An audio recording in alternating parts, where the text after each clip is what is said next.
حضرت ابو سعید خدری رضی اللہ تعالیٰ عنہ سے روایت ہے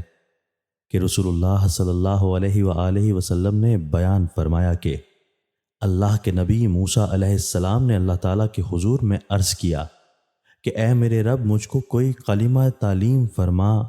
جس کے ذریعے میں تیرا ذکر کروں، یا کہا کہ جس کے ذریعے میں تجھے پکاروں، تو اللہ تعالیٰ نے فرمایا کہ اے موسیٰ لا الہ الا اللہ کہا کرو۔ انہوں نے عرض کیا کہ اے میرے رب، یہ کلمہ تو تیرے سارے ہی بندے کہتے ہیں،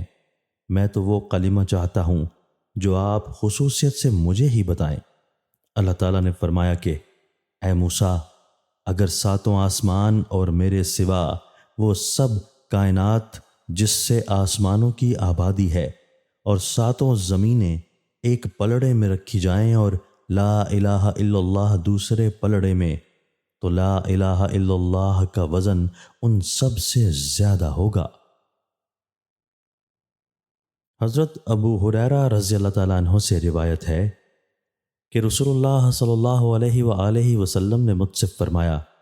میں تم کو وہ کلمہ بتاؤں جو عرش کے نیچے سے اترا ہے اور خزانہ جنت میں سے ہے، وہ ہے لا حول ولا قوت الا باللہ۔ جب بندہ دل سے یہ کلمہ پڑھتا ہے تو اللہ تعالیٰ فرماتا ہے کہ یہ بندہ اپنی انانیت سے دستبردار ہو کر میرا تابعدار اور بالکل فرما بردار ہو گیا۔